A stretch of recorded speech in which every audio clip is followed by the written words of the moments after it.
जय जगत गुरु जय भारत। आप सभी भाई बहनों को मुझ पवन दास की तरफ से प्यार भरा नमस्कार, राम राम। भाई और बहनों, एक बहुत बड़ी विडंबना है, विशेषकर हम हिंदुस्तानियों के साथ में। जब जब इस पृथ्वी पे परमात्मा आते हैं या परमात्मा अपने अंश अवतार सर्जित करते हैं या कोई महापुरुष आते हैं, उस समय हम उनको नहीं जान पाते, नहीं पहचान पाते।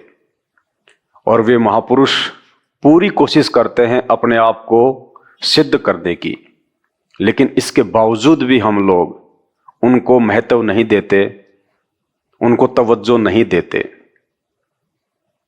और उनके जाने के बाद हम ही लोग जो उस समय उन्हें गालियां निकाला करते थे, उन्हें जूतों से मारा करते थे, उनके लिए हम अभद्र भाषा का प्रयोग किया करते थे, उनके जाने के बाद हम लोग उनके मंदिर बनाते हैं, उनकी मूर्तियां बनवाते हैं, उनके आगे हम दंडवत प्रणाम करते हैं।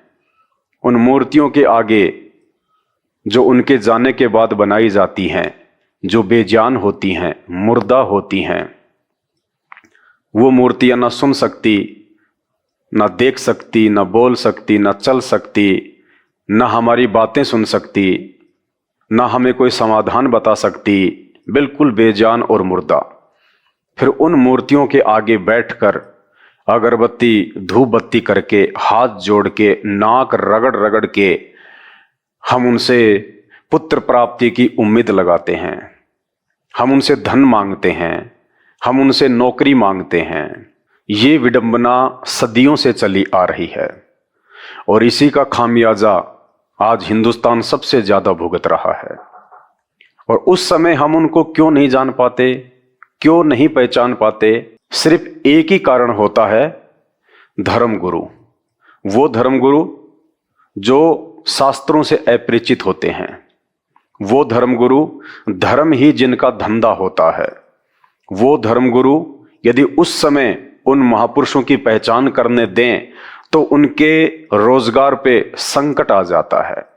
इसलिए वे लोग हमें भक्ति और भगवान से हमेशा दूर रखते हैं, भटका के रखते हैं, सिर्फ अपने स्वार्थ के लिए। और यही कारण है आज हम केवल भगवान का नाम जानते हैं, भगवान के गुणों से अपरिचित हैं।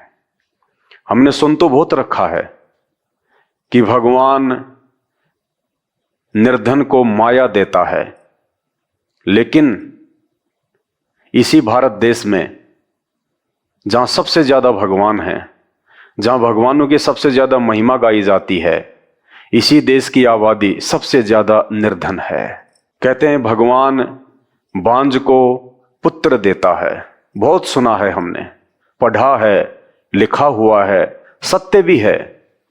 लेकिन इसी देश में न जाने कितनी माता बहनें इन पाखंडी और नकली धर्मगुरुओं के चक्कर में पड़कर पुत्र प्राप्ति के लालच में अपना यौन शोषण तक करवा डालती हैं।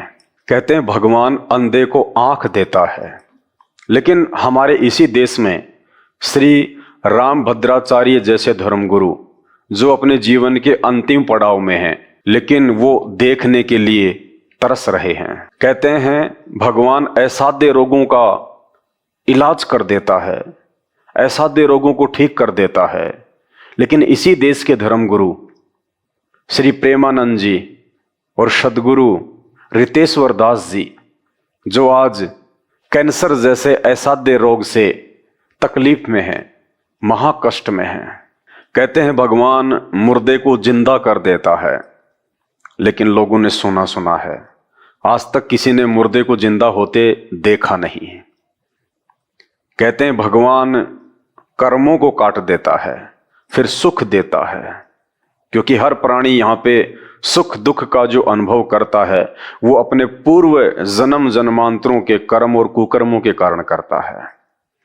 लेकिन दूसरी तरफ हम देखते हैं इतिहास उठाकर, स्वयं श्री रामचंद्र जी, जिनको दुनिया भगवान कहती है, विष्णु का अवतार कहती है, जब वे त्रेता युग में आए, 14 वर्ष का वनवास हुआ, उनकी पत्नी को रावण उठा ले गया और अपनी पत्नी को वापस लाने के लिए उन्होंने किष्किंधा के राजा सुग्रीव के साथ एक एग्रीमेंट किया कि मैं तुम्हें तुम्हारा राज्य वापस दिलवा दूंगा, बदले में तुम अपनी समस्त वानर सेना के साथ मेरी सहायता करोगे।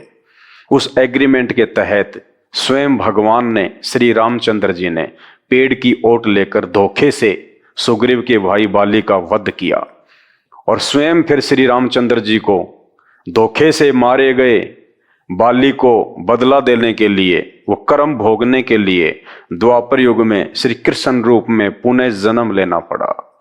तो लोगों की आस्था, लोगों का विश्वास डगमगाने लगता है कि हम जिस दशरथ पुत्र श्री राम से ये उम्मीद लगा के बैठे हुए हैं कि ये राम है, भगवान है, ये हमारे कर्मों को काटेंगे, लेकिन ये तो खुद अपने ही कर्मों को नहीं काट पाए, तो लोगों का विश्वास भक्ति और भगवान से उठने लगता है।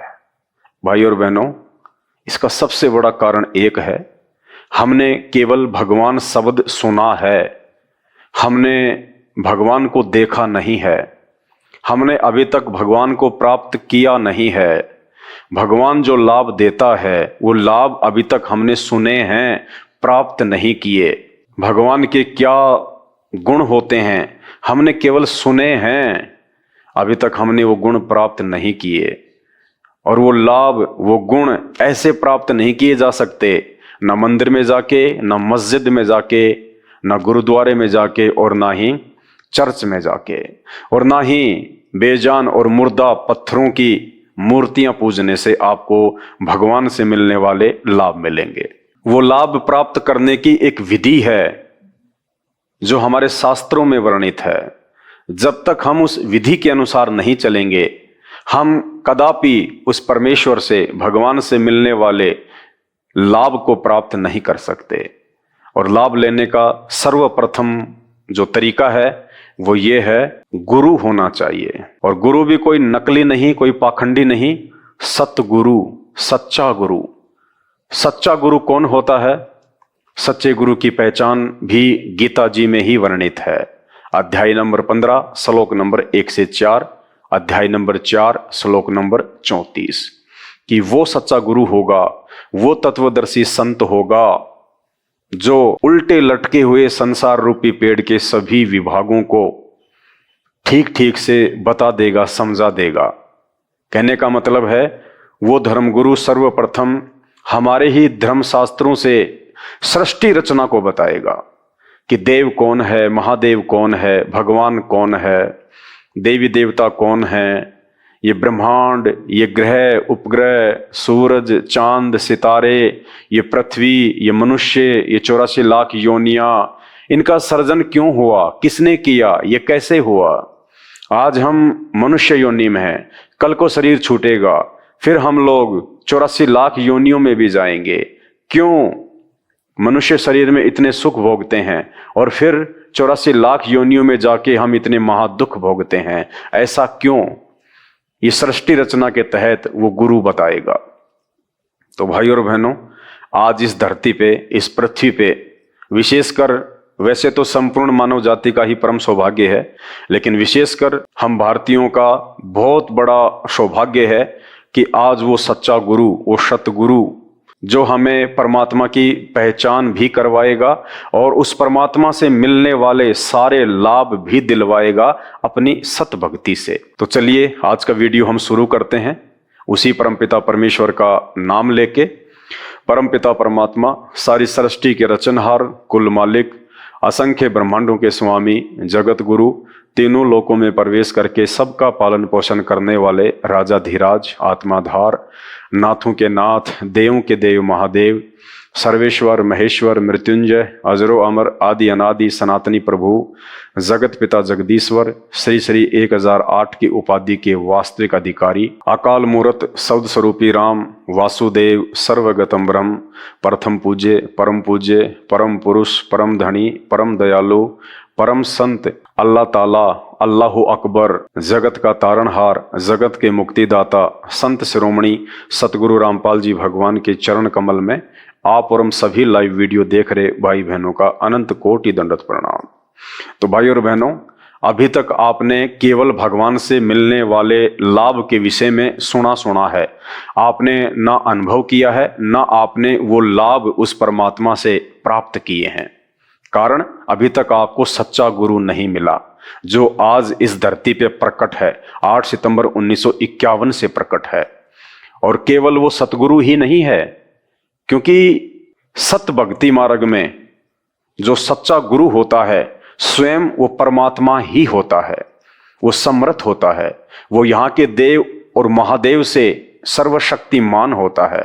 उन्हें ब्रह्मा विष्णु महेश की तरह अपने अंश अवतार सर्जित करने की आवश्यकता नहीं पड़ती। वे स्वयं ही अवतार धारण करके इस पृथ्वी पे आते हैं, अपने विषय में लोगों को जानकारी देते हैं, भगवान के विषय में बताते हैं, और भगवान से मिलने वाले लाभ वे सतगुरु स्वयं देते हैं अपने साधकों को, जो उनसे उपदेश प्राप्त कर लेता है। तो सबसे पहले भक्ति और भगवान से भी पहले यदि हमें किसी चीज की आवश्यकता पड़ती है तो हमें ज्ञान की आवश्यकता पड़ती है। और ज्ञान इस पूरी पृथ्वी पे सतगुरु के अलावा कोई नहीं दे सकता। और एक समय में इस पूरी पृथ्वी पे एक ही सतगुरु होता है, 2 सतगुरु नहीं होते, 10 सतगुरु नहीं होते। उस एक सतगुरु के अलावा जितने भी सतगुरु हैं, जितने भी गुरु हैं, जितने भी जगत गुरु हैं, जितने भी शंकराचार्य हैं, ये सब धर्म को धंधा बना के बैठे हैं। ये सब अपनी रूढ़िवादी परंपराओं का निर्वाह कर रहे हैं। उनके पास में ना कोई ज्ञान है, ना कोई समाधान है। तो चलिए आज आपको रूबरू करवाते हैं स्वयं उस कबीर परमात्मा से, जो देवों का देव है, महादेव है, चारों वेद जिसकी महिमा गाते हैं। और वो परमात्मा जिस परमेश्वर के गुण आज तक हमने इन धर्मगुरुओं से सुने हैं, लेकिन हमने कभी वो प्राप्त नहीं किए, लेकिन वही परमात्मा आज सतगुरु के रूप में 8 सितंबर 1951 से संत रामपाल जी के रूप में धरती पे प्रकट होकर लाखों आत्माओं को वो अद्भुत अद्वितीय आध्यात्मिक लाभ दे रहे हैं, जिसकी कल्पना भी नहीं की जा सकती। तो चलिए आज आपको भगवान के कुछ भक्तों से रूबरू करवाते हैं, और नाम उपदेश लेने के बाद में उन भक्तों को परमेश्वर ने क्या क्या लाभ दिए, जो परमात्मा के गुणों में लिखा हुआ है कि परमात्मा ऐसा करता ही करता है। अरे वो भगवान ही क्या हुआ, वो परमात्मा ही क्या हुआ जो अपने भक्तों को सुखी ना कर दे, जो अपने भक्तों के असाध्य रोगों का निवारण ना कर दे, जो अपने भक्तों को जो मृत्यु सैया पे लेटे हुए उनको 100 वर्ष के लिए जीवन दान ही ना कर दे। वो भगवान ही क्या। अभी तक हमारा भगवान से पाला नहीं पड़ा, अभी तक हमारा केवल नकली और पाखंडी धर्म गुरुओं से पाला पड़ा है, जो खुद को भगवान साबित किए हुए बैठे हैं अपने धार्मिक धंधे के लिए। तो धैर्य के साथ में निष्पक्ष होके आप आज का वीडियो देखिएगा, और परमपिता परमेश्वर सतगुरु रामपाल जी भगवान, जो कि स्वयं परमात्मा है, भगवान है, अल्लाह है, और स्वयं ही ये सतगुरु की भूमिका निभा रहे हैं और अपने भक्तों को अद्वितीय आध्यात्मिक लाभ दिए हैं। आज उनके एक भगत के अनुभव हम सबके साथ में शेयर करेंगे, ताकि आप भाई बहनों को भी पता चले इस बात का कि धरती पे परमात्मा कहाँ प्रकट हैं और कैसे उनसे लाभ लिए जा सकते हैं। सब जानते हैं कि भगवान दुखों का नाश करता है, भगवान हमारे दुख हरता है, लेकिन उसके बावजूद भी हिंदुस्तान में कितने हॉस्पिटल हैं, हर दिन नए नए हॉस्पिटल खुल रहे हैं। अरे यदि श्री राम ही भगवान हैं, दशरथ पुत्र श्री राम और श्री कृष्ण जी ही यदि भगवान है, परमात्मा है, ईसाइयों का ईसा मसीह ही यदि परमात्मा है, मुसलमानों का अल्लाह ही यदि परमात्मा है, तो इस देश में नित्य नए नए हॉस्पिटल क्यों खुल रहे हैं? इतने भयंकर भयंकर रोग क्यों उत्पन्न हो रहे हैं? भगवान तो रोगों का नाश करता है, भगवान तो दुखियों को सुखी करता है। उसके बावजूद भी इस देश की जनसंख्या दिन ब दिन दुखी होती जा रही है, रोगों से वो पीड़ित होती जा रही है। कारण एक ही है कि हम अभी तक नकली भगवानों के संपर्क में आए हैं, उस असली भगवान के संपर्क में नहीं आए, जो सतगुरु की भूमिका में 8 सितंबर 1951 से भारत देश की पावन भूमि पर अपने ज्ञान का प्रचार कर रहे हैं। और जो भगत आत्माएं उनके संपर्क में आ रही हैं, उनके ज्ञान को समझ के, उनके तत्व ज्ञान से रूबरू होके जो उन्हें अपना गुरु धारण कर रही हैं, उनसे नाम दीक्षा प्राप्त कर रही हैं, और आजीवन उनके नियमों में रह के, उनकी मर्यादाओं में रह के उनकी भक्ति करने का संकल्प ले रही हैं, आज वो आत्माएं अद्वितीय आध्यात्मिक लाभ और सुख भोग रही हैं। तो चलिए आपको एक ऐसी ही आत्मा से आज रूबरू करवाते हैं। मेरे पीछे आप ज्ञानगंगा पुस्तक देख रहे हैं जो परमपिता परमेश्वर सतगुरु रामपाल जी भगवान ने अपने कर कमलों से लिखी है। इस पुस्तक में सभी शास्त्रों से प्रमाणित अद्वितीय ज्ञान है और अंत में वो साधक, वो भगत, वे जब से संत रामपाल जी के शरण में आए हैं और उनके दुखों का नाश हुआ है, असाध्य रोगों से उनको मुक्ति मिली है, परिवार में जो संकट लगातार वो झेल रहे थे, सभी संकटों से उन्होंने मुक्ति पाई है। तो चलिए आज हम उनके अनुभव सभी के साथ में शेयर करते हैं। ये पवित्र पुस्तक है ज्ञानगंगा, संत रामपाल जी भगवान के कर कमलों से लिखी हुई है। इसका पेज नंबर है 264। और निष्पक्ष होके देखिए भाई और बहनों, ये पुस्तक कोई मार्केटिंग के लिए नहीं है, ये पुस्तक आपको मूर्ख बनाने के लिए नहीं है। संत रामपाल जी बाकी पाखंडी धर्मगुरुओं की तरह नहीं है जो जीवन यापन अपने भक्तों के दान पे करते हैं। वे सच्चे गुरु हैं, परमात्मा हैं और हम सभी आत्माओं को इस काल के जाल से बाहर निकालने के लिए आए हैं। ये काल कौन है, शैतान कौन है, जिसकी गिरफ्त में यहाँ के ब्रह्मा विष्णु महेश 33 करोड़ देवी देवता, सभी मानव शरीरधारी प्राणी, हम सभी उसके अधीन हैं, हम सब उसकी गिरफ्त में हैं। कब तक? जब तक हम परमपिता परमेश्वर सच्चे गुरु सतगुरु रामपाल जी भगवान का ज्ञान समझ के उनसे नाम उपदेश प्राप्त नहीं कर लेते हैं, तब तक हम शैतान की हद में हैं, हम इस काल की हद में हैं। चाहे वो मुसलमान हो, चाहे हिंदू हो, चाहे सिख हो, चाहे वो ईसाई हो। तो हमने भगवान को पहचानना है। जब तक हम किसी के विचार नहीं सुनेंगे, जब तक हम किसी के अनुभव नहीं सुनेंगे, तब तक हमें उसके विषय में पता नहीं चल पाएगा। तो धैर्यपूर्वक सुनिए, आपको अच्छा लगे तो अच्छी बात है, आप YouTube पे जाके संत रामपाल जी के सत्संग सुनना शुरू कीजिएगा।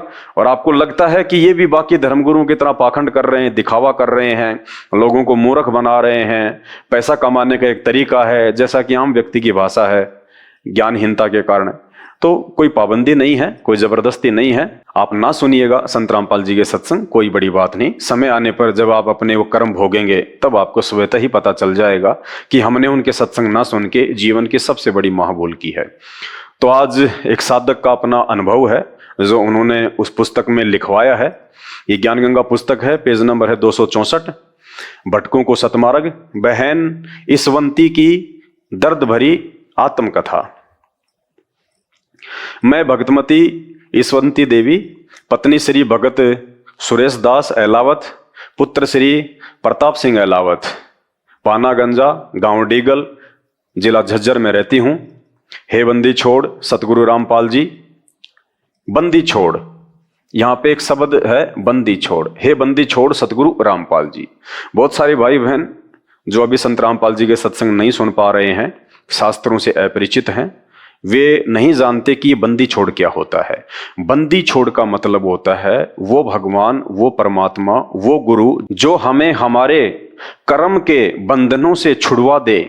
वो कर्म, जो कर्म हमने जन्म जन्मांतरों में किए हैं, अच्छे कर्म और बुरे कर्म, जिनका भोग आज हमें भोगना पड़ रहा है। आज इंसान के चेहरे पे यदि फुंसी भी होती है ना, वो उसके कर्म और कुकर्मों के कारण होती है। तो इंसान जो भी भोग भोगता है वो अपने अच्छे बुरे कर्मों के कारण ही भोगता है। तो वो कुकर्म जो हमने आज से पहले अनजाने में, भगवान ना मिल पाने के चलते, ये ज्ञान ना हो पाने के चलते, शास्त्रों की अनभिज्ञता के चलते जो कुकर्म हमने किए अपने स्वार्थ के लिए, मौज मस्ती के लिए, उन कुकर्मों का भोग आज वर्तमान में हम भोगते हैं। कब तक? जब तक वो गुरु नहीं मिलता, वो परमात्मा नहीं मिलता। तो जब वो परमात्मा मिल जाता है और मिलने के बाद में जब वो ज्ञान देते हैं, नाम उपदेश देते हैं, और जब हम उनकी मर्यादा में रह के उनके सत भक्ति मंत्रों का जाप करते हैं, तो उसके बाद में हमारे पूर्व जन्मों के वो कर्म कटना शुरू हो जाते हैं। वो भोग फिर हमारे को वर्तमान में नहीं भोगना पड़ता, जिस कारण से फिर हम सुखी हो जाते हैं, हमें सारे लाभ प्राप्त होते हैं। इसलिए उस परमेश्वर का दूसरा नाम है बंदी छोड़, जो हमें कर्म बंधनों से छुड़वा दे, स्वतंत्र कर दे, सारे सुख प्रदान कर दे। इसलिए बहन कह रही है, हे बंदी छोड़ सतगुरु रामपाल जी, मैं और मेरा परिवार आपके चरणों की धूल हैं।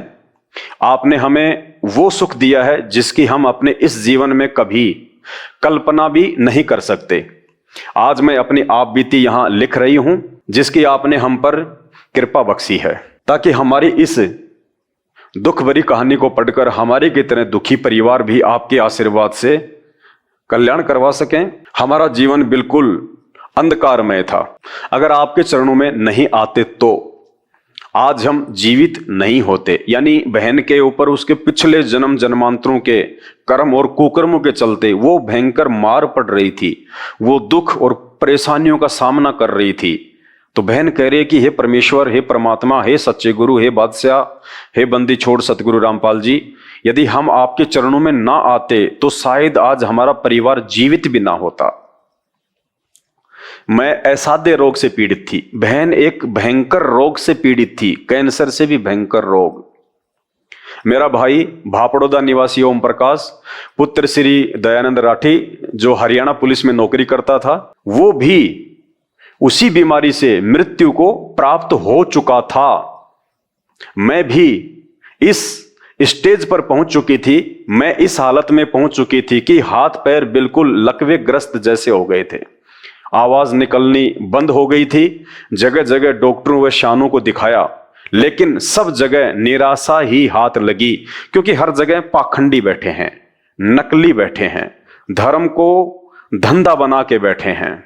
देखिए, जब तक मुकदमे हैं, लड़ाई झगड़े हैं, तब तक एक वकील का धंधा है। जब तक दुनिया रोगी है, तब तक एक डॉक्टर का धंधा है। और जब तक समाज मूर्ख है, शास्त्रों से अपरिचित है, भक्ति और भगवान की परिभाषा से दूर है, तब तक इन नकली और धर्मगुरुओं का धंधा है। तो ये कभी नहीं चाहेंगे कि हमारा धंधा बंद हो, हमारे पेट पे लात पड़े। इसलिए ये कभी भी हमें भक्ति और भगवान की यथार्थ जानकारी नहीं देंगे, क्योंकि जिस दिन इन्होंने हमें भक्ति और भगवान की यथार्थ जानकारी दे दी, उस दिन तो हम स्वस्थ हो जाएंगे। क्योंकि जब हम सही भक्ति करेंगे, सही मंत्रों का जाप करेंगे, एक परमेश्वर की हम पूजा करेंगे, फिर हमें रोग क्यों होगा, फिर हमें कोई तकलीफ क्यों होगी? और तकलीफ नहीं होगी, रोग नहीं होगा, संकट नहीं होगा, तो हम इन पाखंडियों के पास में क्यों जाएंगे, इन धर्मगुरुओं के पास में क्यों जाएंगे? और नहीं जाएंगे तो उनका धंधा चौपट हो जाएगा। तो जानबूझकर भी कुछ ऐसे धर्मगुरु हैं जो हमें सच्चाई से रूबरू नहीं होने देना चाहते, कारण सिर्फ उनका पेट। जगह जगह डॉक्टरों व शानों को दिखाया, लेकिन सब जगह निराशा ही हाथ लगी। मेरे पति इतनी शराब पीते थे कि जब घर आते तो बच्चे डर के मारे चारपाई के नीचे छुप जाते थे। भाई और बहनों, बच्चे शाम को जब पिता आता है काम धंधे से, तो एक पिता को चाहिए कि वो अपने बच्चों को सीने से लगाए, उनके लिए कुछ खाने पीने की वस्तुएं लेके आए। और बच्चों को भी बड़ा इंतजार रहता है कि हमारे पापा जी आएंगे, हमारे पापा जी आएंगे। और वो पापा शाम को दारू के नशे में धुत होके आता है, और आते ही वो अपने बच्चों को मारता है, पीटता है। तो सोचिए उन बच्चों की क्या हालत होगी जिस परिवार का मुखिया नशे का आदी हो। मेरे पति इतनी शराब पीते थे कि जब घर आते तो बच्चे डर के मारे चारपाई के नीचे छुप जाते थे। घर के बर्तन तक शराब के लिए बेच डाले और सिर पर कर्जा चढ़ा लिया। पड़ोसी भी तंग थे। एक दिन तो नशे की हालत में ये मुझको उठाकर ढालान पाने के कुएं में डालने चल पड़ा था। यानी उस बहन का पति एक दिन तो इतनी शराब पी के आया कि पास में कोई कुआं था, उस कुएं में डालने के लिए तैयार हो गया, लेके जाने लगा। महापाप ओपरी हवा ने कहा कि किसकी क्या पोरस चलेगी, मैं इस घर को बर्बाद करके छोड़ूंगा। उनके पति के ऊपर भूत प्रेत का साया था, तो उस भूत प्रेत ने कहा उसके पति के माध्यम से कि किसी की कोई ताकत नहीं है जो मुझे इस परिवार को बर्बाद करने से रोक दे। मेरे भाइयों ने मेरे ऊपर ढेर सारा पैसा शानों व डॉक्टरों के चक्कर में बर्बाद कर दिया, लेकिन मुझे कोई फायदा नहीं हुआ। मेरा पति शराब पीता था तथा बच्चे छोटे छोटे थे। ससुराल में कोई सहारा नहीं था। मेरा भाई सुखवीर, जो कि डीटीसी में ड्राइवर है, उसने परम पूज्य सतगुरु रामपाल जी महाराज से नाम उपदेश ले रखा है। उसने कहा कि बहन को संत रामपाल जी महाराज जी से नाम उपदेश दिलवा देते हैं। मरना तो इसको है ही, ये आखिरी उपाय भी करके देख लेते हैं। इस पर मेरे पिताजी श्री दयानंद राठी ने कहा कि क्या कोई नाम उपदेश से ठीक होता है? बहन के जो पिताजी थे दयानंद जी, उन्होंने कहा कि भला ऐसा भी कभी होता है कि खाली नाम ही दिलवा दिया और बंदा ठीक हो जाएगा? क्योंकि आज से पहले हमारा जितना भी पाला पड़ा है, हम जितने भी लोगों के पास में गए हैं वो सब के सब नकली थे, पाखंडी थे। उनकी किसी भी प्रकार की आध्यात्मिक क्रिया से, उनकी भक्ति से, उनके द्वारा बताए गए उन मनमुखी मंत्रों के जाप से, आरतियों से हमें कोई लाभ तो होना ही नहीं था। तो अंत में हम लोगों ने भी ये फाइनल कर लिया था कि जो कर्म है वो तो भोगना ही पड़ेगा, उसका कोई इलाज नहीं है, ना भक्ति से ना भगवान से। तो उसी आधार से हर प्रकार से दुखी होकर बहन के पिताजी ने कहा कि भला नाम उपदेश प्राप्त करने से भी कोई सुखी होता है? उनको अचंभा सा हुआ। इस पर मेरे भाई ने इन सबको नाम उपदेश की महिमा के बारे में समझाया। बहन के भाई ने उनको समझाया कि ऐसी बात नहीं है, आज परमात्मा धरती पे आए हुए हैं, संत रामपाल जी के रूप में हैं। आप एक बार बहन को लेके तो चलो, मर तो वैसे भी रही है, ये लास्ट उपाय भी देख लेते हैं एक बार करके। क्योंकि उनको तो विश्वास था, उन्होंने तो नाम उपदेश ले रखा था संत रामपाल जी से। उन्हें तो मालूम था कि धरती पे भगवान आया हुआ है, परमात्मा आया हुआ है, जाते ही बहन को चुटकियों में चंगा करेगा परमात्मा, क्योंकि वो गुण है परमेश्वर के। परमात्मा लाभ देता ही देता है। आम हमेशा मीठापन ही देगा, वो कड़वापन नहीं देगा, क्योंकि वो आम का गुण है। चाहे आप उसको धोखे से खा लो, चाहे उसको प्यार से खा लो, चाहे आप उसको उछाल उछाल के खा लो, आम का गुण है मीठापन, वो मीठापन ही देगा। तो भाई ने पहले से नाम उपदेश ले रखा था। और बहुत सारे जो भगत, जो साधक थे, जो असाध्य रोगों से पीड़ित थे, भूत प्रेत की बाधाओं से जो पीड़ित थे, कैंसर से पीड़ित थे, महा दुखी थे, आर्थिक तंगी में थे, और जब उनको लाभ हुए संत रामपाल जी से उपदेश लेने के बाद में, और आश्रम में आके जब वो अपनी वो कथाएं भक्तों के साथ में शेयर किया करते थे, अपने वो अनुभव बीते दिनों की उन परेशानियों को साझा किया करते थे, तो भक्तों को आपस में विश्वास होता है। तो भाई ने बहुत सारे जो भगत थे उनके अनुभव सुने हुए थे, अपनी आंखों से भी उन्होंने देखा था ऐसे ऐसे असाध्य रोगियों को ठीक होते हुए, मात्र संत रामपाल जी के आशीर्वाद से। भक्ति तो बाद की बात है, भक्ति तो आदमी उस समय करेगा जब उसे कुछ थोड़ा बहुत लाभ प्राप्त होगा। तो मात्र संत रामपाल जी के आशीर्वाद से उन्होंने सैकड़ों हजारों लोगों को असाध्य रोगों से मुक्त होते हुए देखा था। इसलिए उनको पूर्ण विश्वास था कि आप एक बार बहन को लेके तो चलो, नाम तो दिलवाइए, मर तो वैसे भी रही है, ये लास्ट उपाय भी देख लीजिएगा। इस पर मेरे भाई ने इन सबको नाम उपदेश की महिमा के बारे में समझाया। इसके बाद सब ने कहा कि देख लेते हैं। यह कहकर मुझे संत रामपाल जी महाराज के चरणों में लेकर गए। उस वक्त सतगुरुदेव गांव पंजाब खोड़ दिल्ली में सत्संग कर रहे थे। पूरा परिवार मुझे लेकर रात 10 बजे महाराज जी के चरणों में गए। ये बात 25 दिसंबर 1996 की है।